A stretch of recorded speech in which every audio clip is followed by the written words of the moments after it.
guys, today's video is going to be about how to heal from a narcissistic relationship. And I'm so compassionate about this because it was my life. It was literally my upbringing. It was the adult relationship that I found myself in, and I found myself not wanting to live because of those types of relationships. So how to heal from narcissistic relationships. And this is going to be a different perspective on this because there's so much information out there about how to heal from narcissistic relationships, and so much of it is so unhelpful. So we're going to go through some common advice that people receive or give you when they are trying to help you heal from a narcissistic relationship. So after doing some research and seeing how to recover from a narcissistic relationship and how to recover from narcissistic abuse, or how to heal after having been with a narcissist, there's so much stuff out there. Some advice is let yourself grieve. After leaving an abusive relationship, it's normal to grieve and be angry, which is absolutely true. It is 100% normal to grieve and be angry. But here's the thing. Many people find themselves grieving 5 years after the relationship, 10 years after the relationship, and they're still angry, even though that narcissist has long since moved on and began another life with someone else. That person is still angry and still grieving. That is unhealthy, to be grieving and to be angry for that long. So let yourself grieve is great advice. You do need to go through the steps of grief and release that, but many people remain stuck in it. So just telling someone, let yourself grieve, let yourself cry. It's normal to be angry. It is up until a certain point. And then if it's still impacting you, they're still angry, and you're projecting that anger onto those that you love, those that are in your life, other relationships, perhaps your children, you've got some deeper work to do. So just following the advice will let yourself, be angry, be sad, feel all the feelings. It's okay and absolutely normal, but there are a lot of things that are missed and indications that there's deeper work to be done, but most people don't know how to do the deeper inner work. And that's where they get stuck. How to recover from narcissistic abuse. Common advice to stay away from your abuser.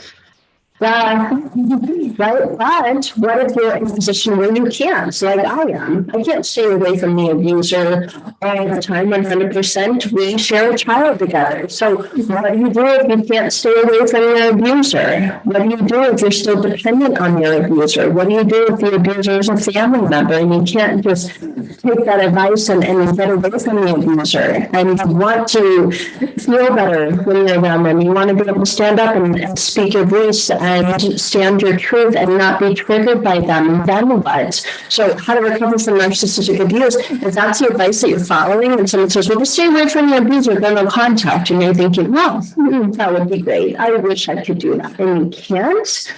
And you're wondering if you're ever going to heal because you can't stay away from the abuser. Yes, you can. I know proof that you can. And there's so many, hundreds and hundreds of people that I've worked with are still in a position where they can't stay away from the abuser, but they still have done the inner work to heal. Because it's not even about the abuser. It's about you. It's about healing your inner unhealed wounds. There's places within you that the abuser triggers. So a lot of people give advice and we get it all wrong, unfortunately, because it's not about the abuser. It's not about anything external. Truly transforming and healing is about you. It's about going inward, not just saying, well, stay away from something that's external, which is what the abuser is.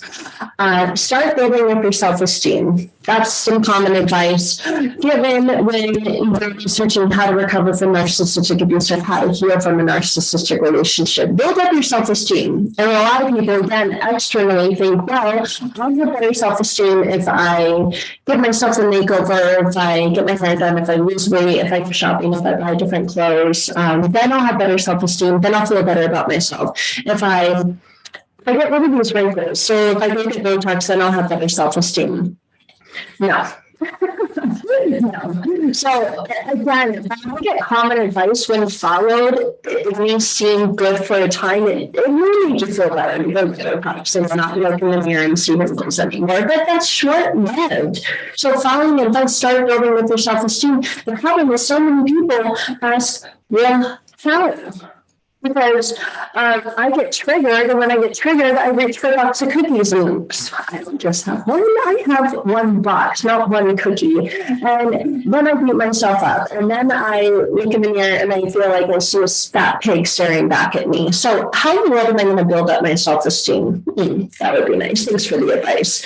So be careful in following that. Again, that journey, that transformation, that breakthrough is so much deeper than this. That is all surface level, nice in theory, right? Some more advice about how to recover from narcissistic abuse that I often see is exercise daily. But majority of people that I work with are in such a low and dark place that they can't even get out of bed in the morning. All they want to do is sleep. They're tired, they're emotionally and physically exhausted. Their protective and coping mechanism is to just go back to sleep or to take a nap. And they can sleep all day, every day. Like literally, they didn't have to get up and feed children and go to work. They would sleep all day. So the thought of exercising daily to recover from narcissistic abuse is like, oh, yeah, no, because you know what's going to happen?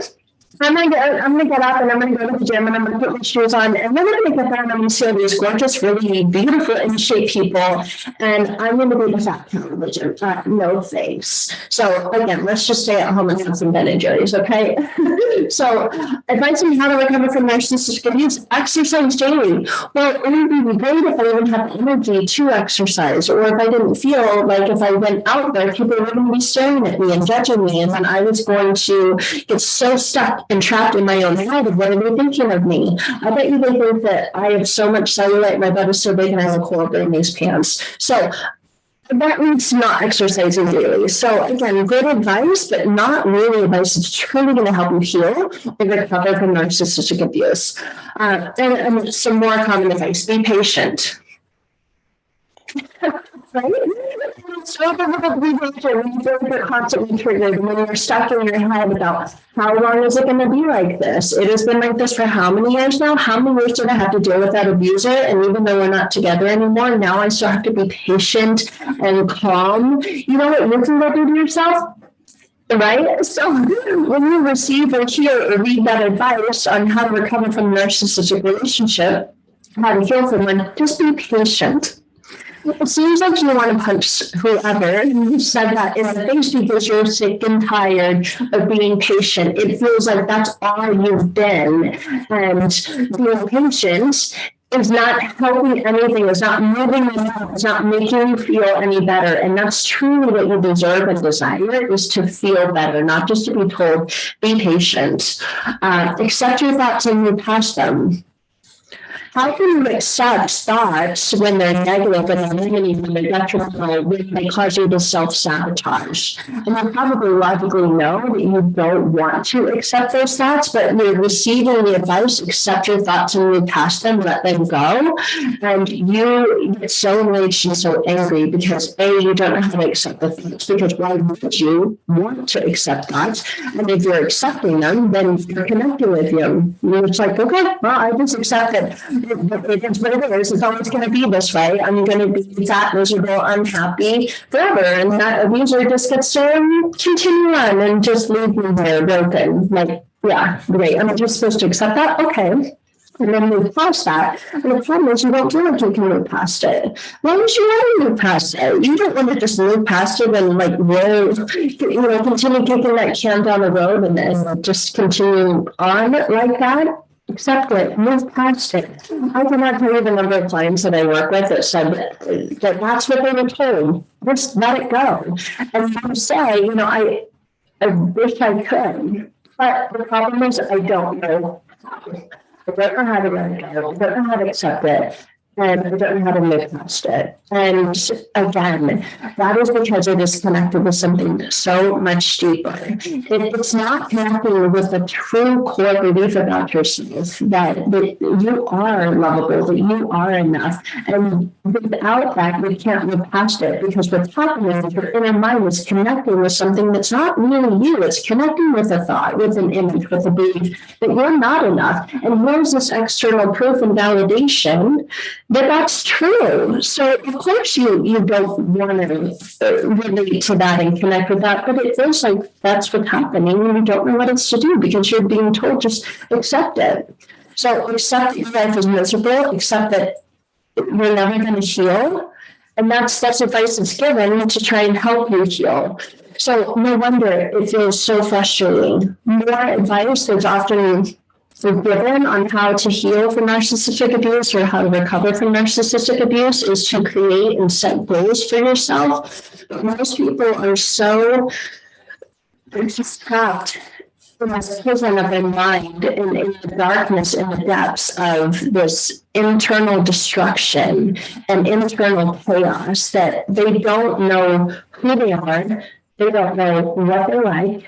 They don't have any sense of where they fit into this world. And in order to set goals and work towards accomplishing them and achieving them, you have to be motivated, you have to be excited, you have to actually be able to think about something that would feel really good to accomplish and achieve. And majority of people who have suffered from narcissistic abuse are not in that mental space. They cannot think about that, have no idea what that would even be like. They just can't think of anything in their life going well or feeling good, because in the narcissistic relationship, nothing felt good. I mean, maybe in the very beginning, I loved all these things, but once you're further into the relationship, where the relationship is over and you are aware of narcissistic abuse, you're very aware that that wasn't even real. And so you believed it was real, and you know it wasn't real. And you had goals. You had goals of a future with that person. You had goals of a wonderful life together. And that never happened. And now someone's telling you, in order to recover and heal from narcissistic abuse, just set goals for yourself. And you're thinking, no, because the last time I did, look what happened. So, of course, the mind is doing its job, and its job is to keep you away from pain and to experience pleasure. And sometimes that means doing nothing, just staying right here and just being paralyzed and frozen. Because if I put myself out there and if I actually get excited for something to happen, it's gonna blow up, and I'm just gonna feel like this again. So why would I want to do that to myself? And so you often see frozen and paralyzed. So that's advice. Create goals for yourself. It often feels impossible. One advice on how to heal from narcissists that I've seen out there is remember why the relationship needed to end and set clear boundaries. Okay, let's dive into the first part. Remember the why the relationship needed to end. So many people, when they have suffered the abuse of a narcissistic relationship, they did not want it to end. What they wanted was for it to go on and continue forever. What they wanted was a loving, healthy, happy relationship. They didn't want it to end. So advice on how to heal from a narcissistic relationship and how to recover from one, remember why it ended. Most people don't know why it ended because your mind is so messed up from the gaslighting. You don't know what was true and what wasn't true. So you really can't pinpoint why it ended and you wished it didn't end, because who wants a relationship to end? One that you thought that was going to last forever, one that you thought you were in love with the other person. So that advice on remember why it ended is really, really difficult for a lot of people to follow, because it keeps them in a state of ruminating. Think about it. Go back and think about the past.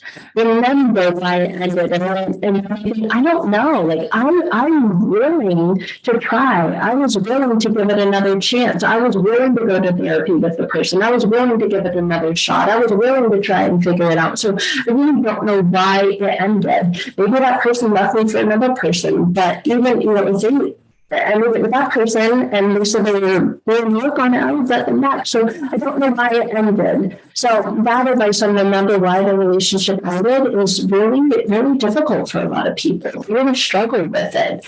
And to set clear boundaries, well, in order to be able to set a clear and healthy boundary and implement the consequence that follows the boundary if that boundary is crossed, you have to trust in yourself. You have to believe in yourself. You have to really feel safe to speak up and use your voice and put that stake in the ground. Otherwise, it's like this flag will just get knocked over in the wind. That you may say, here's my boundary. But when the person crosses it, which they will, because they love to poke and prod and test, and they're willing to test you. We love boundaries because for so long we benefited from not having any. So when you begin to set clear and healthy boundaries, first of all, you're going to freak out. You're going to be scared, and you are probably going to want to take it back and say you didn't mean it, or feel guilty, or feel bad for putting the boundary in place. And then know that that person's going to test it. So you've got to have a sense of self-worth, of self-confidence, of trust and belief in yourself to follow through with the consequence when that boundary is crossed. And that's generally where the wavering and the shaking comes into place. And people go, oh my God, I don't know. I said this, but kind of hide and cringe and take the person that goes away and leave you alone forever. But that's not the way that narcissists are. They're going to come back and they're going to test the boundary. So when that's advice that's given on how to recover and heal from a narcissistic relationship, set clear boundaries, so many people on all of this advice is, so much easier said than done. And it is so much easier said than done because what needs to be done is for you to heal that in our wounds, those places within you that led you to this type of relationship in the first place. What happened in your past? What was modeled? What did you learn? What was programmed? And then to unprogram that and remodel for yourself what it really is like to trust yourself, to listen to that gut instinct, to follow your intuition, to have a sense of confidence, to feel safe using your voice. So much of this is not this external narcissist. It's about healing your inner wounds in order to be able to do these things, to follow the advice that's out there on how to heal and how to recover from this type of relationship. So more advice is take up space and reconnect with yourself. Well, here's the thing. If you go out and even in a normal home, I believe, and I will only say to this day that I grew up in a normal home because I did. Sadly, emotionally unavailable homes are normal these days, right? Not feeling seen, not feeling safe, not feeling heard. Sadly, that's normal. And so you begin to normalize things that are not normal and not even realize that they're not normal. You begin to normalize and feel that, well, it's just what I do, right? I check out, I dissociate, I numb, I never, I have never felt heard. And I've never felt safe to take up space because you were told or believed that you were too much to handle, that you were too sensitive, or you were too dramatic. And sensitive, dramatic people, they don't feel that they have the right to take up space. So when there's advice out there given on how to heal from a narcissist, well, just take up space and reconnect with yourself. The problem with that is, you don't even know who you is. You don't know yourself. So how can you reconnect with yourself? Renew again. But if you never felt connected with yourself and never felt safe to take up space, how can you do that again if you never felt like you even have ever done it before? Because all of this goes back to the time that we first learned this. And if you never felt safe or never appropriately modeled or taught how to connect with yourself, then you have to learn it. So it might feel like connecting with yourself for the first time, not reconnecting with yourself. And that's going to feel like uncharted waters, like uncharted territory. That's going to feel so scary and unknown and unfamiliar, because it's more than likely not the second time you're doing it, but will feel like the first time you're doing it. And it will feel like you're connecting and getting to know a complete stranger. That little inner you that's in there, that's wounded and hurt and feels rejected and alone and abandoned, it will feel like going into that space and saying, hey, it's okay now. And it's safe to come out. It's safe to step out. I'm here for you. And that little inner wounded child feels so terrified, because all the times that they were younger and wanted to believe that, they couldn't. And when they did come out, it hurt. So it's going to be a process, but to just heal from the narcissist, take up space and reconnect with yourself. You can't just read a book and know how to do that. You've got to change the inner workings and the belief systems that keep you stuck in that scared, afraid inner place that's afraid to come out, afraid to take up space, afraid to connect with yourself, because you don't know what it will be like. So to hear from the narcissist, more advice is understand why you found them attractive in the first place. Well, because it was what was familiar. It was, what was modeled for you. Familiarity was feeling rejected, feeling abandoned, feeling like you need to take care of this person, because chances are that's the foundation that was laid in your earlier life. So why were you attracted to the narcissist? Well, because they're a wounded person internally. They don't feel safe within themselves. They don't trust themselves. They project their inner pains onto other people. But you see their potential and you connect with all that. That is attractive. It's like, oh my gosh, I really get this person. And you fall in love with the potential. So that's more than likely why you were attracted to them in the first place, because you get them, you see that they're hurt inside, and you want to be a part of helping them feel better or be happy. You're a people pleaser, you're an empath, you're a codependent, you're a fixer. So you were attracted to that in the first place because of your own inner unhealed wounds. They are in alignment, they match, and you connect with that. So more advice on how to heal from a narcissist is develop self-regulating tactics to soothe yourself and practice self-care. But if you have lived a life of not being able to self-soothe or reaching for external things to soothe yourself and numbing out with food, alcohol, relationships, shopping, social media, Netflix, that's your self-care practice, right? Netflix and chill. I mean, there's even phrases for it. And some people say that that's self-care. Naps can be a form of self-care, but naps can also be a coping mechanism because your body is mentally, emotionally, and physically drained and exhausted. But it feels like that's all you can do. So perhaps you're saying that this is self-care when really it's a protective coping mechanism that's not helping you care for yourself. It's actually further worsening your ability to connect with yourself.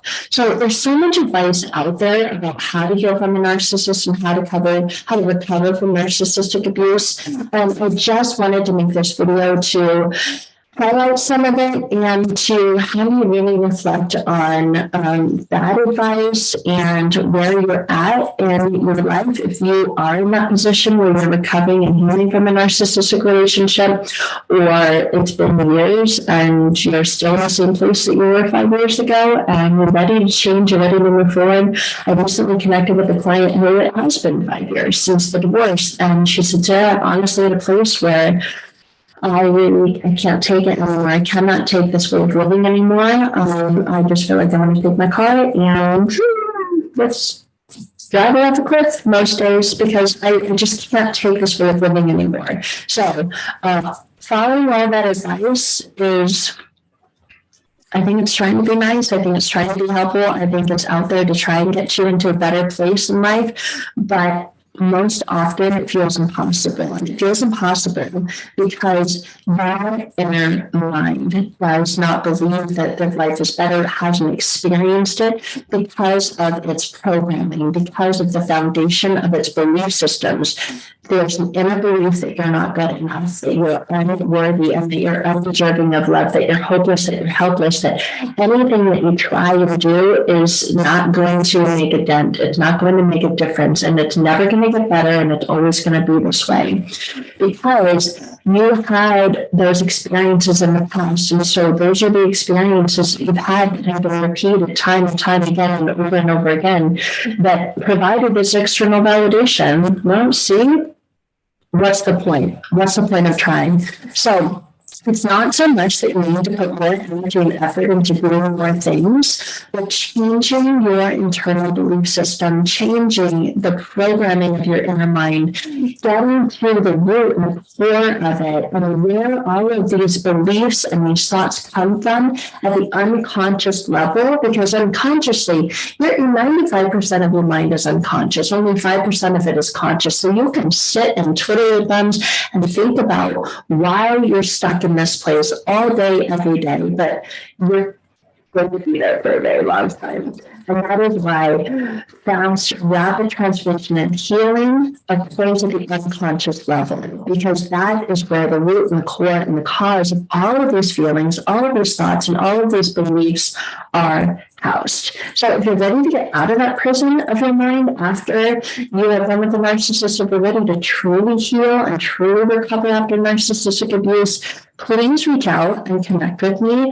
The program I have that I've taken hundreds and hundreds of people through, and one-to-one work that I do with people exponentially with some of their healing. It involves their healing, gets them to a place where they love their lives so much faster than anything else they've tried, because we're working with you. We're working with your unconscious mind. We're working with your internal belief system. And when that is reprogrammed, when that's restructured, when that's rewired, when that's changed, everything else in your life changes as well. It's like dominoes. All can crashing down. All those problems, all those thoughts that you used to have that kept you stuck, that kept you feeling like there was nothing you could do to change, all go away with it. So again, be careful with the advice that you follow when you're looking for how to heal and how to recover from narcissistic abuse. You don't need to know more about narcissistic abuse if you lived through it, if you endured it. I mean, you learned it, right? So you personally experienced it. So you don't need to go read about experiencing it. Sometimes it does help, to put the terminology and stuff together. But what do you really want? Do you really want to know more about them and that type of manipulation, or do you just want to be free from experiencing the heaviness of it and the mental mind rock of it, to put it lightly? So if that's where you're at and that's what you're ready for, you're ready for true transformation, true breakthrough, true recovery, and true healing after having been with a narcissist, then again, reach out and connect with me.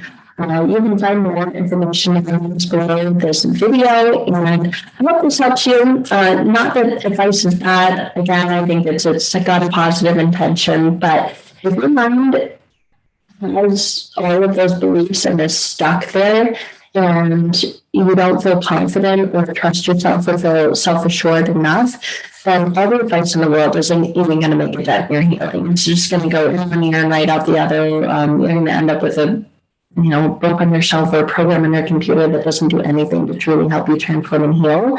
And that's what I want for you, because your life is meant to be lived and loved. It's not meant to be wasted and feeling like every day is Groundhog Day. And it's just, again, that when you shake your car and not a way that you should be living your life. Absolutely not. That actually keeps the narcissist winning, and you are ready to win. You're ready to live. You're ready to take your power back, and I would love to guide you in doing that. So again, reach out and connect with us if you're ready for it, and until then, wish you well.